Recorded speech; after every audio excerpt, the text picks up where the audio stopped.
Hello friends, स्वागत है आपका एक बार फिर से आपके अपने लीगल चैनल सूक्ष्म प्रहार में। मैं हूं एडवोकेट सनी शर्मा। और दोस्तों, फॉल्स केसेस से जो आप लड़ते हैं, इन केसेस को लड़ने के लिए आपको अपनी लीगल स्ट्रेटेजी बहुत प्रॉपर बनानी पड़ेगी।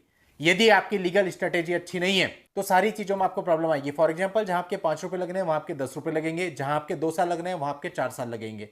तो पहले आपको डिसाइड करना है कि आप इस तरह से चाहते हैं, क्योंकि यहां पर खराब चीजों को सही करने में बहुत ज्यादा समय और पैसा व्यर्थ होता है और उसके बावजूद भी वो पूरे तरीके से सही नहीं हो सकती। तो इसलिए आप जब भी कोई स्टेप लेते हैं तो स्टेप लेने से पहले ही आपको सोच विचार करना है। बाद में सोच विचार करने में कोई मतलब नहीं है।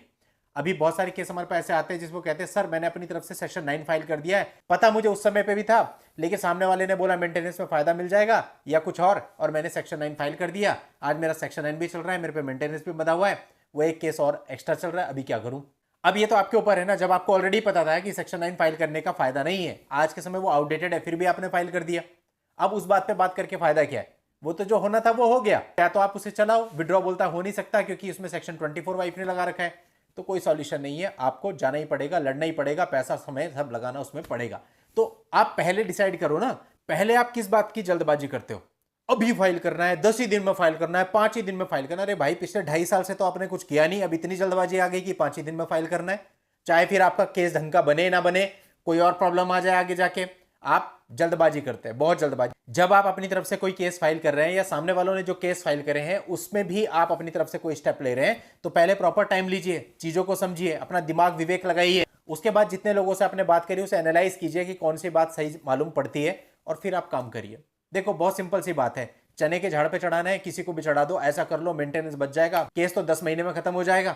10 तमाम प्रकार की बातें आपको बता दी और आप बड़े प्रफुल्लित होकर के उस काम को कर लेते हैं। लेकिन जब हकीकत सामने आती है तो पता चलता है कि सारे दावे हवा हवा ही निकले, लेकिन आपका तब तक ऑलरेडी बहुत नुकसान हो चुका है। इसलिए मीठी मीठी बातों में आने की आवश्यकता नहीं है। जो सच्चाई है पहले उसका विश्लेषण करो, उसके बाद जाकर के कोई स्टेप लो। दोस्तों, हर प्रकार का आदमी आपको मिलेगा।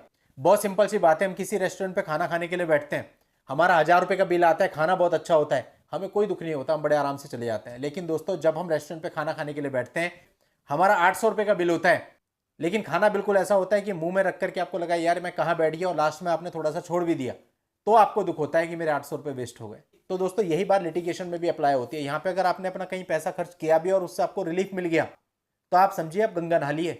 लेकिन अगर आपको रिलीफ नहीं मिला ना, तो फिर सभी चीजें बेकार हैं। तो इसलिए जो भी आप कर रहे हैं वो रिजल्ट ओरिएंटेड होना चाहिए, रिलीफ ओरिएंटेड होना चाहिए। तो इसलिए दोस्तों, आपको इन बातों को बहुत अच्छे तरीके से समझना है और अपनी फाइट लड़नी है। अब बात करते हैं 498 के फॉल्स केस की। 498 के फॉल्स केस में सबसे पहले आपका जो कदम होना चाहिए वो ये होना चाहिए कि सामने वाले को कैसे ब्रेक डाउन करना है साइकोलॉजिकली। कैसे करोगे? देखो, 498 की एफआईआर जब होती है उसके बाद आप देखते हैं पुलिस बहुत लंबा समय लगा देती है, कुछ मामलों में 6 महीने, 8 महीने, साल भर चार्जशीट देने में। लड़की वाले ऑलरेडी तब तक फ्रस्ट्रेट हो चुके होते हैं कि इतना टाइम हो गया एफआईआर कराए हुए, अभी तक कुछ हुआ नहीं है। और कुछ मामलों में तो उन्हें अपनी लड़की को आगे भी बढ़ाना होता है, तो नहीं चाहते वो इस चीजों में इन्वॉल्व रहे। अब चार्जशीट होने के बाद यदि आप किसी भी प्रकार से उस केस पर स्टे लगा देते हैं तो वो वैसे ही टूट जाएंगे, क्योंकि स्टे लग गया, मान लेते हैं हाईकोर्ट से 2 साल भी स्टे लगा रहा तो उनका केस डब्बा बंद पड़ा रहेगा 2 साल तक। अगर आप मान लेते हैं फॉर एग्जांपल क्वेश्चन में ही गए और वहां से आपने स्टे की एप्लीकेशन लगा करके स्टे ले लिया लोअर कोर्ट की प्रोसीडिंग पर, तो सामने वाले वैसे ही टूट जाएंगे जब 2 साल तक उसमें कुछ होगा ही नहीं आने वाले, और आपकी तो क्वेश्चन प्रोसीजर वहां पे चलती रहेगी। आपका भी हैरेसमेंट बचा, क्योंकि स्टे लग गया तो आपको भी लोअर कोर्ट में जाने की आवश्यकता नहीं हुई। तो दोस्तों, आपको काम ऐसा करना है जिससे आपको राहत मिल सके। हाँ, इसमें एक चीज और है, मान लेते हैं आपकी चार्जशीट फाइल हुई, वहां पर क्वेश्चन की कोई भी पॉसिबिलिटी नहीं है और फिर आप क्वेश्चन में जाते हैं, तो उसका भी कोई बेनिफिट नहीं है, क्योंकि बहुत सारा पैसा और टाइम आपका उसमें अननेसेसरी व्यर्थ हो जाएगा। इसलिए जो भी चीज यहां पे बताई जाती है ना, वो जनरलाइज फॉर्म में होती है। वो पर्टिकुलर आपके केस में क्या होगा वो आपके केस को देखने के बाद ही कहा जा सकता है। इसलिए उसको बिल्कुल एक सीधी लाइन की तरह मत लीजिए कि लाइनें इसी को फॉलो कर रहे हैं, नहीं। ये जस्ट वीडियोज आपके एजुकेशन के लिए हैं और इसको आप जनरलाइज फॉर्म में यूज करें तो अच्छा होगा। लेकिन प्रॉपर कोर्स ऑफ एक्शन जो होगा वो आपके केस के अकॉर्डिंग ही तैयार होगा कि आप अपने केस के हिसाब से क्या करें। सारी चीजें सब पर अप्लाई नहीं हो सकती, हर केस डिफरेंट होता है, और अगर हम ऐसा करने की कोशिश करेंगे तो फिर अपने केस में हम कई बार नुकसान भी उठा लेते हैं। तो ऐसा भी हमको नहीं करना है। जो झूठे केस होते हैं लास्ट में कुछ भी नहीं होना। आपकी हैरेसमेंट मेन ये है कि आप इतना लंबा जो केस चलाएंगे, इतने समय तक आपका जो टॉर्चर होगा, उस टॉर्चर को खत्म करने का तरीका है कि सेम फ्रस्ट्रेशन आप उनके ऊपर ट्रांसफर कर दो। जब वो लोग फ्रस्ट्रेशन में आएंगे तो ऑटोमेटिक वो उसको खत्म करने की सोचेंगे और चीजें अपने आप ही खत्म हो जाएंगी। बहुत सारे मामले होते हैं जहां पर पहले बहुत वाहियात डिमांड्स होती हैं, लेकिन जब उन्हें लगता है कि कुछ नहीं मिल रहा, 2-2 साल से केस चल रहे हैं और कुछ नहीं हो रहा उनमें, तो ऑटोमेटिक ही वो डिमांड ऐसी आ जाती है जो कि आप भी सहमत होते हैं कि निपटाओ, तो फिर आपका बहुत आसानी से एमिकेबल सेटलमेंट हो जाता है।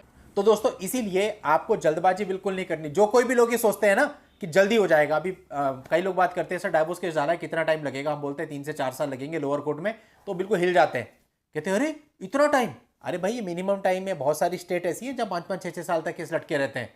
तो अगर आप कुछ भी सोच रहे हैं ना कि मैं तो हाई कोर्ट चला जाऊंगा, वहां से मैं जल्दी खत्म कराने की डायरेक्शन ले लूंगा, ये कर लूंगा वो कर लूंगा, इस पर्टिकुलर प्रोविजन का यूज कर लूंगा, 6 महीने में निपटाओ, ये सब किताबी बातें हैं, ऐसा होता नहीं है। हाई कोर्ट भी डायरेक्शन उन्हीं मामलों में देता है जहां पर जो मामले ज्यादा पुराने हो चुके होते हैं। ये नहीं है कि आज आपने केस डाला कल आप डायरेक्शन ले आओगे। इस भूल में बिल्कुल मत रहो। अगर आप कोर्ट में आ रहे हो तो गांठ बांध के चलो कि टाइम लगेगा, और आपको उसी तरह से मेंटली प्रिपेयर रहते हुए फाइट करनी है। जल्दी का कोई सिस्टम नहीं है, जल्दी का कोई साधा नहीं है प्रैक्टिकली। अभी हमने बढ़िया सा थंबनेल बना दे कि 6 महीने में केस खत्म कराइए, कानून भी, हम तो कुछ गलत नहीं कह रहे, लेकिन प्रैक्टिकल नहीं है भाई। इसलिए जो भी प्रैक्टिकल है आपको उसी पे फोकस करके अपने केस को लड़ना है, तभी आपको विजय मिलेगी। चलिए दोस्तों आज के इस वीडियो में इतना ही। नेक्स्ट वीडियो में नई जानकारी के साथ मैं आपसे फिर मिलता हूं, तब तक के लिए good bye, thank you for watching, take care.